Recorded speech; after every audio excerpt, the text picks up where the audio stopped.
For Comedy Hype News, I'm Symphony Thompson. With another election day under our belt, it begs the question of where Black leadership should come from and how a leader is chosen within a community. It's been quite some time since we've had a leader like Martin Luther King or Malcolm X to uplift the Black community, and since their unfortunate assassinations, there have been a few self-elected activists who have decided to take on the responsibility. However, no one has considered what happens when a self-appointed civil rights leader has a history connected to law enforcement and the FBI, as well as having allegations of turning against fellow civil rights activists. In 2014, The Smoking Gun would publish documents that detail Reverend Al Sharpton's work as a confidential FBI informant back in the 1980s. Now, during that time, he was identified as CI7 or Confidential Informant 7. Of course, Sharpton has always denied these allegations, never considering himself an informant. In an interview with the New York Times addressing the issue, he said, "Most of what I looked through on The Smoking Gun does not remind me of anything I was involved in. The claim is I helped get the mob, not that I was in the mob. I was never told I was an informant." Sharpton would further explain his stance in another interview with the New York Daily News.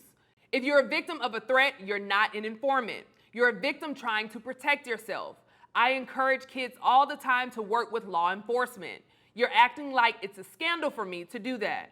Now, according to Oxford Languages, an informant is a person who gives information to another. According to Time, The Smoking Gun, who started the initial documents, claimed that Sharpton worked as an FBI NYPD crime task force. The source says Sharpton would allegedly talk to mobsters with a bug briefcase, and the information he gathered led to the bugging of family social clubs, cars, and phone lines.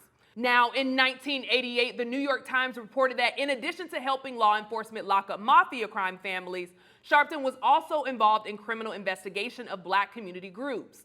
When he caught wind of this, Sharpton denied and claimed that anonymous political foes were trying to discredit him at a time when the civil rights movement is at a rebirth. Using Black informants to work for law enforcement is something that extends back to slavery, but its most notable reign was between 1967 to 1973 as part of the Ghetto Informant Program, or GIP. The Ghetto Informant Program was ran by the FBI in order to collect information related to riots and civil unrest. The program was born after the Watts riots, and their targets were people that were likely to have information in these ghetto areas. The informants acted as listening posts and monitored who the FBI considered as Black extremists like Martin Luther King, Malcolm X, Huey Newton, and more.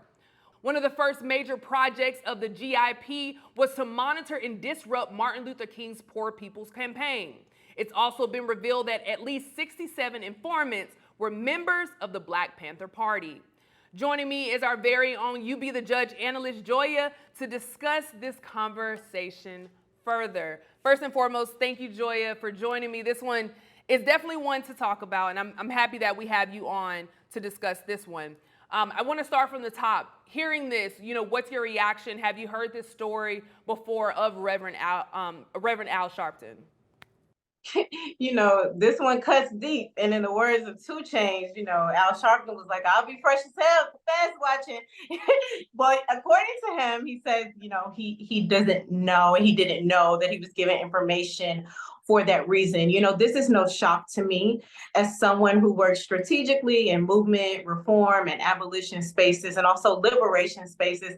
I myself have looked at people twice after comments have been made or out the way questions have been asked. As early as 2015 to 2020, there were perceived to be informants in the movement for Black lives. And also during the 2020 uprisings and protests, the FBI had different organizations, different movements, Operation Relentless Pursuit and Operation Legend.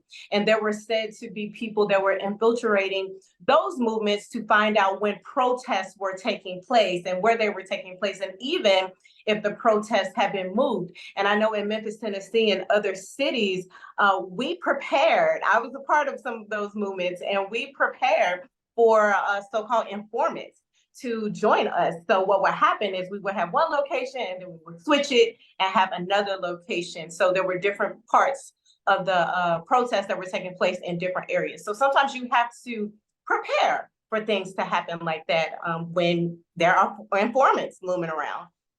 I was never told I was an informant with a number. So in my own mind, I was not an informant. I was cooperating with investigation. The conversations were recorded, and I would record them today. Absolutely, and it just goes to show, that it still exists today. It's not something that's just of the past. It just looks a little bit different today, so I appreciate you giving that insight. Now, something we always talk about solution, and another thing is always like the root, the why. Why do we see this happening? So I want to play a clip for you, Joy, and I want to get your thoughts on it, as well as just kind of relate it to what we're seeing with Al Sharpton. So let's take a look at this clip, and we'll be right back. It's you liberals who have lifted them up, Howard. Paul, you conservatives make a mistake. You can't afford to strangle hope in people. Without hope, people become dangerous. You liberals have let them invade our society. You give them jobs, political jobs. Paul, you missed the point. It's only the smart ones we move up. That makes it even worse. No, we have to move them up. If we leave a smart one in the ghetto, he might develop into a leader against us. But if we raise him up into white society, we neutralize him. He feels compelled to try to act like us. He loses his identity and his racial anger. He becomes alien to his brothers. They realize he sold them out and they grow to hate him. He becomes worthless to them and safe for us. No, thank you. In fact, in his love for the creature comforts, except for his color, he's become one of us. Now, Joya, while that clip is from a movie called Trick Baby, I think there is a lot of truth there. So one, I'd love to get your reaction to it, but again, I want to tack it on to what we're seeing here. Do you think what we're seeing with this information of Al Sharpton, do you think it was a way to neutralize him within the Black community so he doesn't reach that peak and be that person in the community to help start a movement? What are your thoughts? Oh, well, Cynthia, that is so nuanced. It can be both and. Because when you look at informants that are known informants like William O'Neill, he was caught in criminal activity and he was approached by the FBI. If you want to get out of this, like, this is a deal. This is the deal that we're offering you.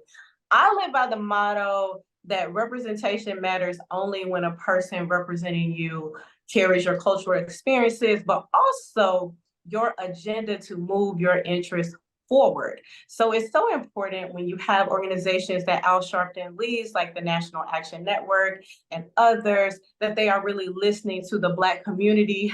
And I can hear my brother Tariq Nasheed and not just the Black boule. It is important that there is a grassroots efforts that's going on to listen to the voices of the people. There should be a listening campaign going on to determine what are the interests of the people that are on the ground level, not just the people that have access to money and resources. I believe that people should not be collateral for discrimination and racist policies. So you should have informants to enter into groups to get information, and you take that money for yourself or take that money for a small part of what you want to build up. It should be a collective effort. We should have a collective agenda as Black people.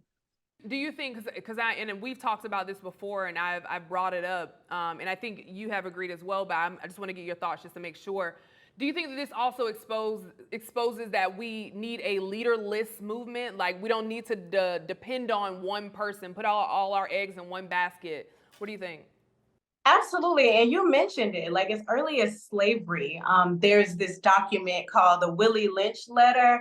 Some have debated, like, is the validity and credibility of how you were to separate the slaves by pigmentation, by the men and the women, by the children. So there has always been division that's been occurring and strategically planned out for Black communities. But to answer your question, absolutely, we need a leaderless movement, because when you have a leaderless movement, there is no one to target, right? Everyone is like on their toes. So if you have people that were working in the education space, so Black children can have access to better education, and this was a coalition, right? So a coalition or a cohort, not just raising up one Black messiah. I think that's what we need to do. We need to have a sociocracy model where we're moving in circles to address various policy issues and social issues. No, I couldn't agree with you more. And even on just, like you said, the ground level, because like I said, we just had elections, right?